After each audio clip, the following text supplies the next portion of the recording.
White House aides and congressional leaders in face-to-face bargaining trying to broker a budget deal.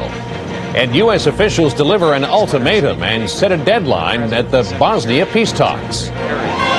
This is the CBS Evening News.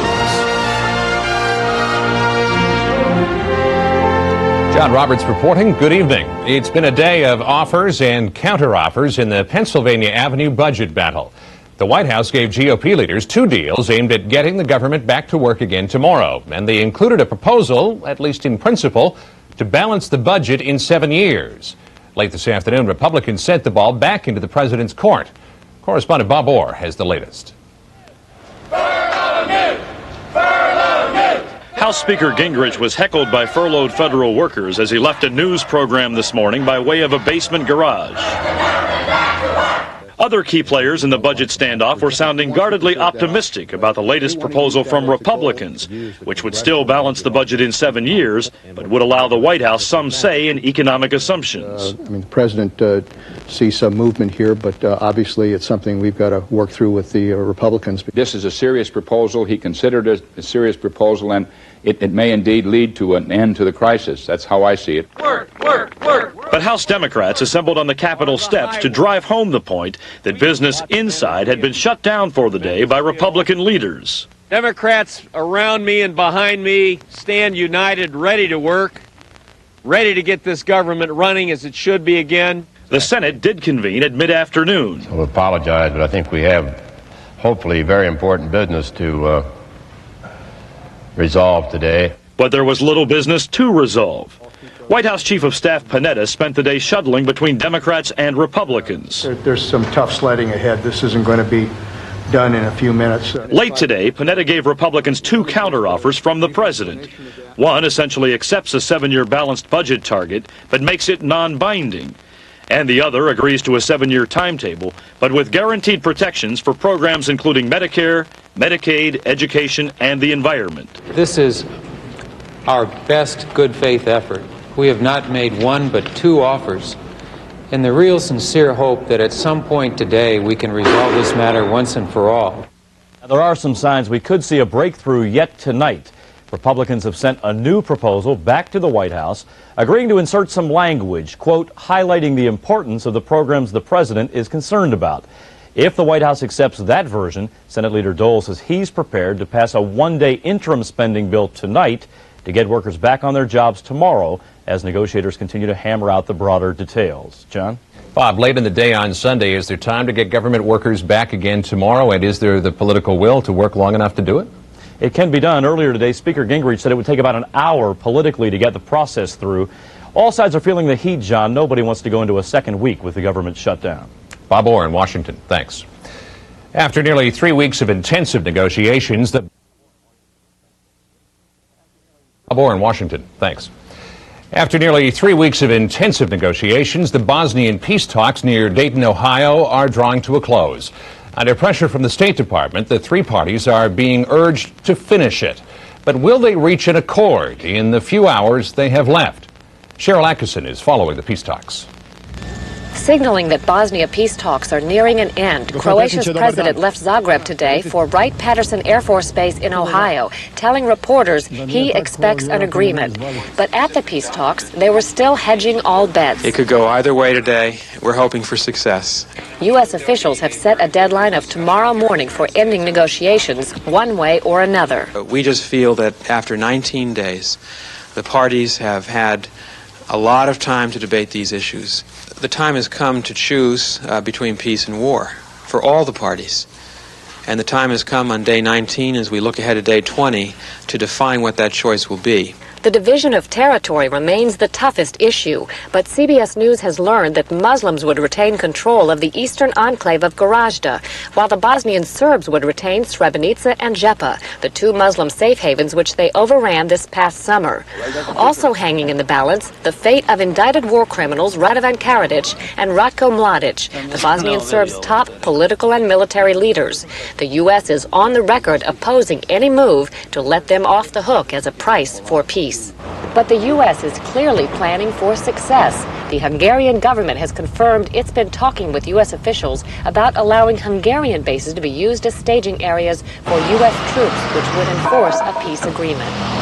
Underscoring the complicated dynamics involved, demonstrators rushed a main gate at Wright-Patterson, concerned about how an agreement might impact some 3 million Albanians living in the former Yugoslavia.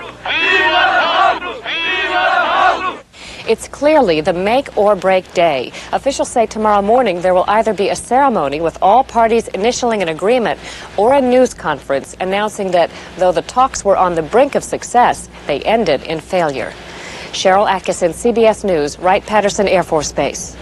Still ahead on tonight's CBS Evening News, more questions about the Rabin assassination and the role of the Israeli security service. And nervous retailers already trying to jumpstart the holiday shopping season.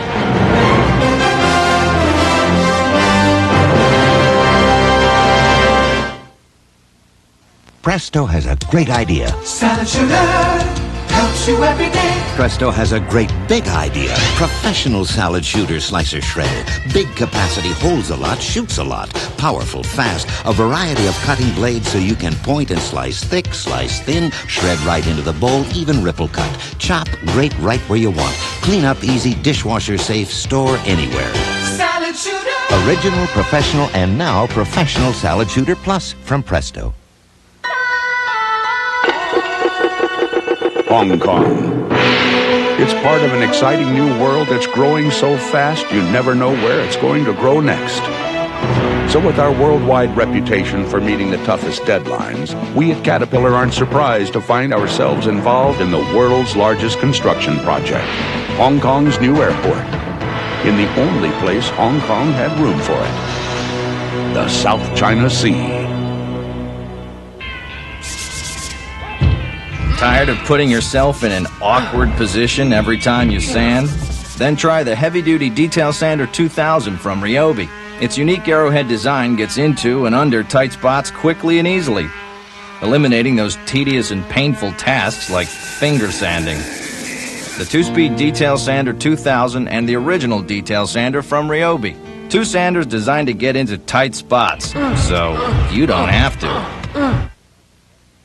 The United States has offered to help investigate today's suicide bombing of the Egyptian embassy in Pakistan. The attacker rammed a van full of explosives through the gate, killing himself and at least 14 others. Islamic militants trying to overthrow Egypt's President Hosni Mubarak have claimed responsibility for the blast. The leader of the Palestine Liberation Organization made a dramatic visit to the West Bank today, while Israelis pondered new and unsettling questions about the assassination of Yitzhak Rabin. Bob Simon has our report. In this country where the unbelievable is becoming routine, Yasser Arafat dropped into the heart of the occupied West Bank today with an Israeli helicopter providing security. Israeli forces completed their withdrawal from the town of Jenin this week, and Arafat came to say, "I declare Jenin liberated." He flashed the V sign for victory, for peace, or perhaps for both. Every Palestinian with a uniform was wearing it today and parading. Even the Navy was there. Jenin is 25 miles from the sea. There was a band and a chorus. And the people, after 28 years of Israeli occupation, how did they feel about seeing their leader? I'm very, very happy. So happy. Yes, I am very happy and so glad. More than anything else, it was a campaign appearance, his first on the West Bank. Palestinian elections are scheduled for January. Other contenders? Forget it. The shock of the Rabin assassination was evident in the extent of Arafat's security, but the peace process seemed to be on course. So far, so good. So far, so good. For Palestinians, perhaps, not for Israelis. The cabinet today announced unprecedented steps to bar Jewish extremists from entering Israel and to disband subversive groups. I think it's a very important step which sends a very clear message to all and sundry. Enough is enough. A state commission investigating the security blunders began meeting today in Jerusalem, questioning the heads of Israel's renowned secret service, the Shin Bet. The investigation began amidst a bevy of reliable reports that the leader of Ayal, the right-wing organization which the murderer belonged to, had been an informer for the Shin Bet. A newspaper today showed the killer and the informer standing together at a recent rally. How then did the Shin Bet not know about Amir's previous attempts to kill Rabin? That's one of the questions the commission will be investigating. But there's an uneasy feeling here tonight, similar to the mood in the United States after the Kennedy assassination. No one can be quite sure where the questions or the answers will lead. Bob Simon, CBS News, Tel Aviv. Subbing for a boss preoccupied with the budget standoff, Vice President Al Gore represented the U.S. today at the 18-nation Asia-Pacific Summit in Japan. Barry Peterson reports that Gore talked trade but remained silent on that explosive Okinawa rape. Vice President Al Gore did such a good job filling in for the president, he even took the usual early morning jog Mr. Clinton is so famous for. And when it came time to talk about the American military, he was just as firm as the president about America's need to keep troops in Japan. The continuation of the strong security relationship between the United States and Japan can scarcely be overstated. But the vice president didn't take a moment to apologize for the rape of a 12-year-old girl in Okinawa, allegedly by 3 U.S. servicemen. An apology would have soothed feelings here. It was an opportunity missed. Especially today, when anti-American feelings are running high in Okinawa, where most U.S. troops in Japan are based. Protesters organized a one-day hunger strike against what they see as the latest insult, this by an American military commander. Admiral Richard Mackey, commander of U.S. forces in the Pacific, suggested to reporters that what the 3 servicemen allegedly did was stupid, since they should have hired a prostitute. The admiral was forced to take early retirement hours after his comments. If the vice president missed one opportunity, he grabbed at another, a chance to mend fences with China's president, who was also attending the summit of Asian Pacific leaders. My discussion with President Jiang Zemin has added to the momentum for improved U.S.-China relations. Their friendly dialogue continued during a Japanese tea ceremony, where the vice president found diplomacy more palatable than Japanese tea. But he was so effective, the Chinese claimed U.S.-China relations are now back to normal. At least the vice president has some good news he can take back home. Barry Peterson, CBS News, Tokyo.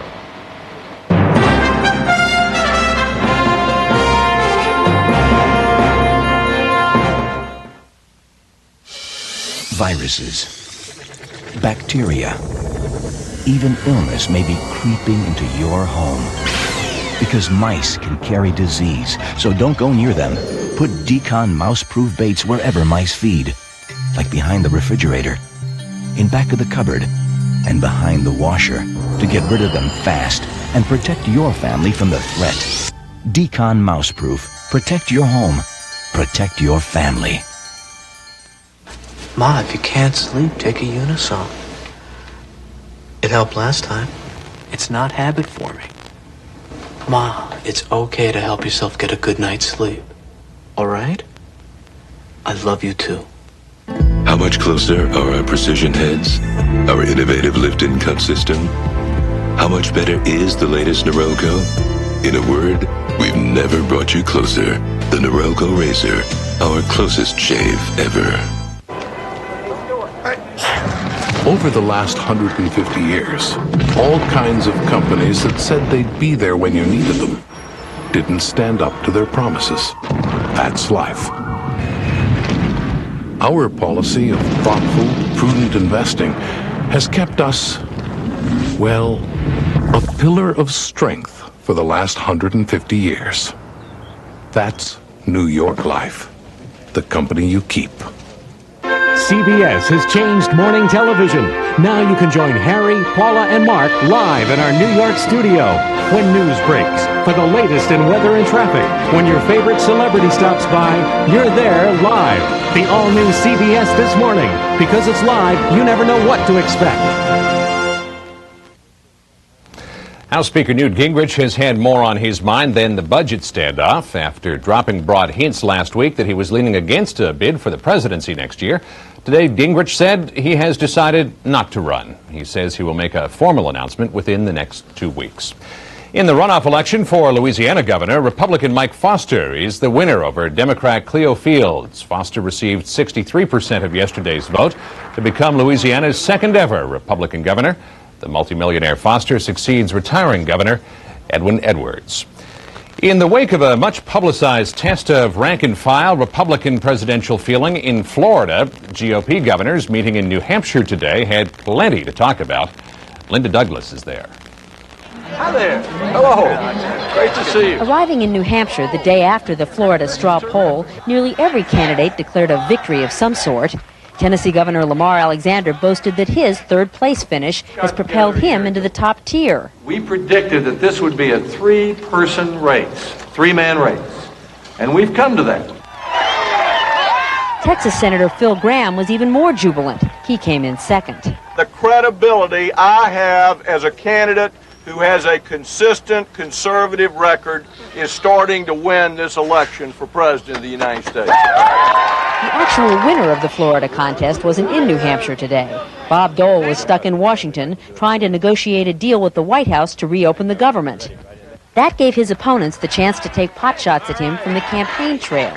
Graham charged Dole is undermining the Republican revolution by trying to reach a compromise with the president on the budget. I am not going to support this sellout of everything we believe in, of everything we ran on in 1994. Graham's attack underscores the peril of Dole's dual role as presidential candidate and Senate Majority Leader. Though Dole won the straw poll yesterday, his margin of victory was smaller than predicted. Here at the Republican Governors Conference, some warned candidate Dole's message is still unfocused. At this stage of the game, he's too busy trying to perform the responsibilities he has as Majority Leader, and I'm hoping that after the primary that he'll give up those responsibilities and get out and campaign full-time. At the Governors Conference, there was some grumbling that Dole didn't show up, but he already has locked up the endorsements of half the Republican governors. And though his presidential opponents argue the race hasn't even started yet, the nomination is clearly Dole's to lose. Linda Douglas, CBS News, Nashua, New Hampshire. The federal government may have been shut down, but it was still a very busy and raucous week in the nation's capital. Joining us now to talk about all of that is our political analyst, Joe Klein. And Joe, what has the cost of this budget battle been in terms of political capital, first of all, for the president? Well, this is not a week that will go down in the annals of democracy with the signing of the Magna Carta. All these guys have lost something. For the president, it's kind of a mixed bag. On the positive side, he got to seem strong, standing for his version of the budget. On the negative side, his position is a kind of irresponsible one. He's been playing on public fears about Medicare, and this is an area where he's going to have to compromise. Most important thing to realize about the battle that's been going on is that it's just a preliminary. The big battle about the actual shape of the budget is yet to come. Clinton is going to veto the package that the Republicans passed this weekend, and then they got to sit down and figure out what they're actually going to do. What about Speaker Gingrich? It seems like it wasn't a particularly good week for him all around. Boy, he is the big loser, especially when he said he was going to say something petty and then did his famous snub on Air Force One. I think that this has been a very bad week, one of the worst weeks ever for Newt Gingrich. And Senator Dole might be seen as the great compromiser in all of this, saying this afternoon that he might entertain an interim spending bill while negotiations continue. Well, I'm getting to feel like a real analyst here because you got pluses and minuses for Bob Dole, too. On the plus side, he got to seem like a grown-up in this battle between infants. On the minus side, he seemed to be attached to Newt Gingrich's hip the last couple of weeks. On the minus side in Florida, his margin in the straw poll wasn't so great. But on the plus side, the fact that everybody else did okay keeps a lot of candidates in that race. And that's what Bob Dole wants. He wants a fragmented field, a lot of opponents with maybe 8 or 9% support, rather than one opponent with maybe 30% support. Joe Klein, thanks. Federal officials relaxed some tight security restrictions at the nation's airports today. Parking bans were lifted and car inspections were stopped for the first time since militant Muslims were convicted in a terrorism trial last month. Some measures do remain in place, such as checking travelers' identification. Officials say the decision was not linked to the start of the holiday travel season.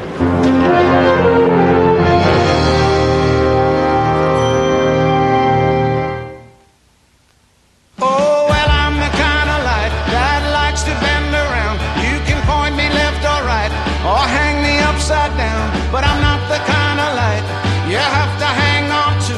Just use me when you need 3 hands, but you've got only 2. 'Cause I'm the snake light. They call me the snake light. It's the totally flexible hands-free flashlight from Black & Decker. Yeah, we're the snake lights from Black & Decker. We get around, around, around, around, around, round.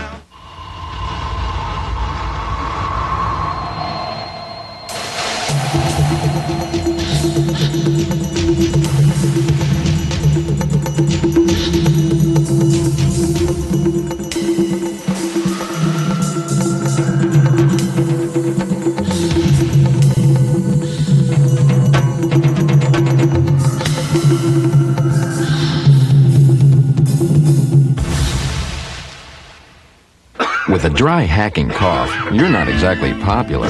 Good thing Robitussin Maximum Strength quiets even tough coughs. Thanks. So things will get back to normal. Hey, Dad, can you run a Lucky tail? you. Robitussin Maximum Strength. Relief for your worst cough. AARP and Centrum Silver salute John Whitaker. For helping others, John is honored with a Legacy Award by AARP and Centrum Silver. The Centrum specially formulated for your changing nutritional needs after 50. It's a great time to be silver. Early returns in Poland show today's runoff election for president is too close to call. Hoping for another term, President Lech Walesa voted near the shipyard in Gdansk, where he founded the Solidarity movement. However, first results showed him narrowly trailing former communist official Alexander Kwasniewski. The post-apartheid society in South Africa is having serious growing pains, the worst of which is a startling increase in the rate of violent crime. Maggie Sterner reports. This is a car hijacking in progress. In the first 6 months of this year, it happened to someone in South Africa once an hour. Most often, someone living in Johannesburg. Kenosi Modisane was attacked by armed hijackers in Soweto recently. He's one of the lucky ones. He's still alive. You know, and as I said that, I heard he pulled the trigger. You know, I heard "Pakwata," and I said, "Oh, it didn't shoot." You know, and it went on again. It didn't shoot. I said, "Oh, thanks God, it could be a toy," and I just like died a little. There are about 2,600 cars in this police lot in Soweto. Each and every one of them was stolen, one way or another. 1995 is shaping up to be a banner year for crime in South Africa. Experts say it's because here, crime pays. Between bad police work and low conviction rates, most criminals are neither caught nor punished. Dawn Klein lives in a Johannesburg suburb behind 2 metal gates. 6 months ago, her son was brutally gunned down in his car outside his house in front of his wife and children. There have been no arrests. And when they revoked the death penalty, something inside of me died, because I thought, my baby.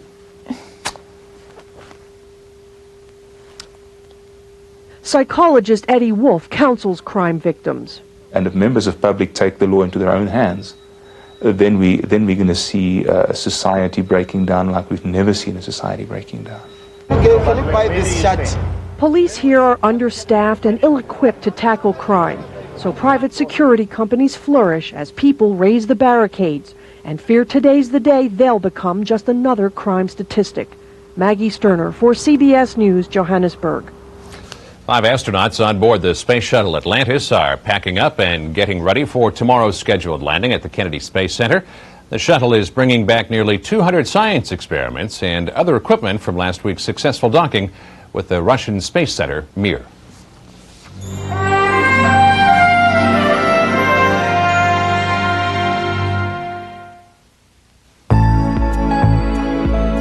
When was the last time you played in the rain? Let your hair go wild. Flexed your muscles to the world. Stayed up past your bedtime. When was the last time you really had fun in a car? Riviera by Buick. Go ahead, express yourself. Finally, great popcorn from your microwave. Power Pop. Presto Power Pop Microwave Multi-Popper. Exclusive power-based concentrates microwaves to pop virtually every kernel. Pop with oil for a buttery flavor. Power Pop. Pop without oil for a healthier, low-fat snack. A third cup of popcorn, 3 quarts of crunch. Other microwave poppers can't measure up. See? Dishwasher safe, too. Nothing pops like Power Pop. That's why it's endorsed by Orville Redenbacher. Power Pop puts power in the pop. From Presto. To build something that endures takes hard-working people. People who care. People with vision. And the strength to see the job through. We know. Since 1904, that's how we've built a name for ourselves in financial services. Providian. Insurance, credit, and retirement savings. It took an invasion of Panama to arrest him. But get this, he may get a new trial because of a secret U.S. deal with notorious drug runners that helped put him away. You're completely innocent, you're saying? Yes. In this case, totally. Will Manuel Noriega have the last laugh? A CBS News exclusive, Monday on the CBS Evening News. Finally tonight, with retailers about to ring in the holiday shopping season, signs are growing that 1995 will not be a banner year. More on that now from James Hattori. Among the sounds of the holiday, this is music to retailers' ears. As much as 40% of the year's business is done around Christmas. But tidings at the cash register won't be as merry this season. In what has so far been a lackluster year for retailers, analysts predict sales will increase perhaps 4%, just a little ahead of inflation. Everybody is in an economic squeeze. Households are really not able to go on buying sprees these days. They're going to be shopping practical. They're going to be shopping smart. Practical gifts, everything from clothing to computers to crock pots, are expected to be big sellers. Clothes, blankets, toys. Clothing, some type of jewelry, not too expensive, but mostly clothing. One holiday shopping survey predicts people are planning to spend less money than they did last year, spend it more carefully, and use cash, not credit. The number one consideration in making a gift purchase this holiday season is price. That's why a good season is predicted for Walmart and other discount stores. Luxury stores expect to do very well with their high-income customers, but department stores this year are going to be struggling for every dollar they can get. Stores are using all sorts of promotions to get potential customers into the aisles. Customers want value. That's a nice one, though, too, for her. Stores want to sell. That can only mean Christmas will again come early for shoppers. Much of the merchandise that is being carried is going to be marked down and end up on sale. Stores are hoping markdowns will really put customers into the holiday spirit to act less like Scrooge and more like Santa. James Hattori, CBS News, New York. And that's the news. Later on CBS 60 Minutes, and tomorrow on CBS This Morning, the latest on the budget and the Bosnia talks, plus day one of the annual CBS This Morning toy test. I'm John Roberts, CBS News, New York. Good night.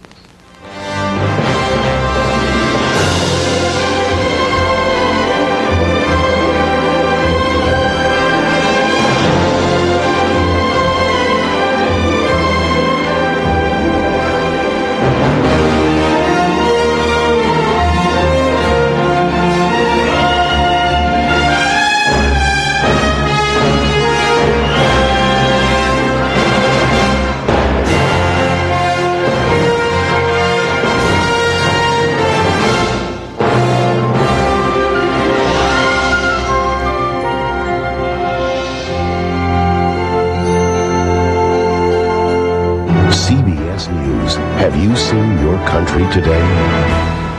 Eloise Anderson on welfare.